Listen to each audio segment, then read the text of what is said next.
जय सच्चिदानंद। आज का मुख्य विषय है भारत में जो लोगों की विचारधारा है कि जन्म और वर्ण कर्म से है या जन्म से। आज हम इस मुख्य विषय पर चर्चा करेंगे और हमारे वेद शास्त्र और ऋषियों ने किस प्रकार से वर्णन किया है यह हम आप सबके समक्ष रखेंगे। हमारे शास्त्रों में और वेदों में भी कहा गया है कि जन्मना जायते शूद्रः संस्कारात् विप्र उच्यते, वेद अध्ययन भवे विप्रः ब्रह्म जानात ब्राह्मणा। जन्म से सभी प्राणी शूद्र होते हैं और संस्कारों से द्विज उत्पन्न होता है। जब वह वेद अध्ययन करता है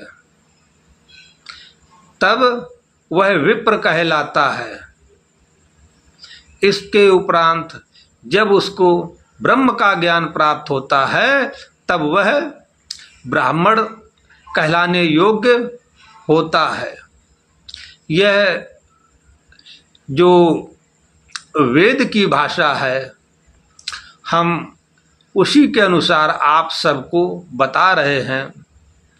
यह एक प्रसंग भी है पुराण का, जब राजा विश्वरथ और वशिष्ठ के बीच में संवाद हुआ तो राजा विश्वरथ ने यह देखा कि मेरी इतनी विशाल सेना है और वशिष्ठ मुनि ने एक दंड के माध्यम से सारी सेना को परास्त कर दिया।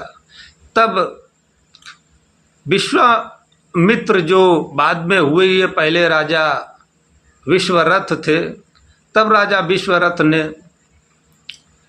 वशिष्ठ जी से पूछा कि हे राजन, धिक बलम क्षत्रिय बलम ब्रह्म तेजो बलम बरम, कि धिक्कार है मुझे ऐसे क्षत्रिय बल पर। और आज मैं खुद प्रशंसा करता हूं ऐसे ब्रह्म तेज के बल को। तो हे ऋषि, आप मुझे यह बताइए कि यह जो शक्ति आपके पास है तो क्या इस शक्ति को प्राप्त करने का अधिकार क्या आप ही को जन्मजात है कि और भी कोई प्राप्त कर सकता है। तब वशिष्ठ जी ने भी यही वेद का इस मंत्र राजा विश्वरथ को सुनाया कि जन्मना जायते शूद्रा, अर्थात जन्म से सभी शूद्र होते हैं और कर्म से अपने अपने वर्णों में स्थगित होते हैं। यही वशिष्ठ के द्वारा मंत्र सूत्र ले करके राजा विश्वरथ जो आगे चलकर विश्वामित्र कहलाए और विश्वामित्र ही नहीं ब्रह्म ऋषि बने, जो कि वशिष्ठ मुनि के लिए दुर्लभ था। और क्योंकि उस समय की जो ब्रह्म ऋषि की उपाधि थी हर ऋषि नहीं प्राप्त कर पाता था।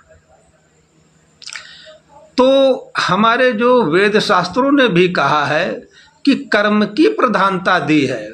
यहाँ तक गीता में भी जो ये कहा गया है कि चातुर्वर्ण्यम मया सृष्टम गुण कर्म विभागशः, अर्थात यहाँ भी देखिए बात वही आई है कि गुण कर्म विभागशः, अर्थात गुण और कर्मों के आधार पर मैंने चारों वर्णों का निर्धारण किया है। तो यहाँ जो गीता का ये जो श्लोक है इसको समझने की बात है। इसको जरा से शांति से समझिए, सब सामने आ जाएगा। पर चूंकि समाज में भ्रांतियां हमेशा रही हैं, सभी समाजों में है, कोई यहाँ नहीं कि भारतीय समाज में हमारे जो सनातन हिंदू समाज है उसमें ही ये भ्रांतियाँ हैं। तो मेरा सभी हिंदू सनातनी भाइयों से कहना है कि कर्म पर विशेष ध्यान दें और हमारे जो वेद शास्त्र कहते हैं,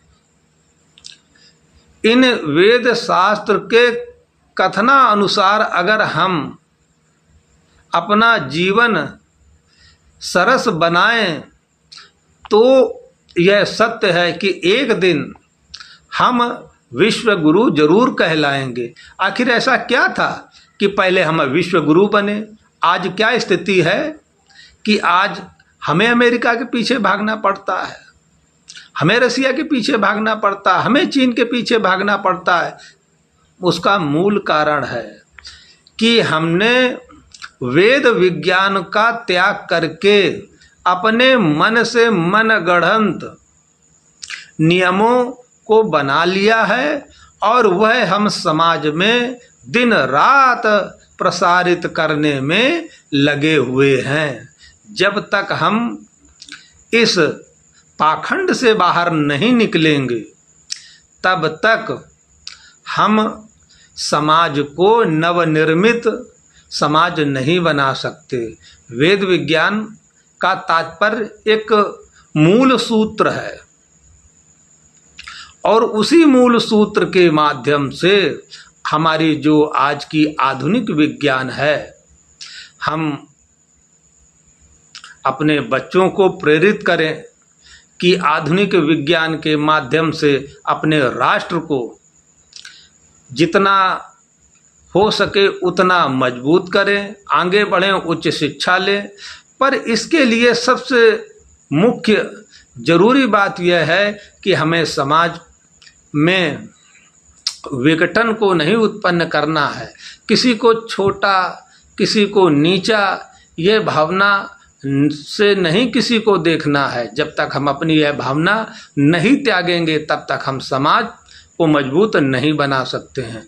इसलिए सभी सनातनीय भाइयों से निवेदन है कि हम अपनी मनोदशा को उच्च कोटि में ले जाने का प्रयत्न करें, तभी तो हम कहलाएंगे कि अयम निजा परो वेति गणना लघु चेत साम उदार चरिता नाम तु वसुदैव कुटुंबकम। कहाँ हमारे ऋषियों ने हमें सूत्र दिया कि यह पूरी पृथ्वी हमारा परिवार है। आज हम अपने ही राष्ट्र में अपने ही धर्म के लोगों के साथ भेदभाव करने पर तुले हैं, तो क्या यह उचित है? यह उचित बिल्कुल नहीं है। इसलिए हम सब हिंदू सनातनीय भाई अगर एक रहेंगे तब ही नेक रहेंगे। जय सच्चिदानंद।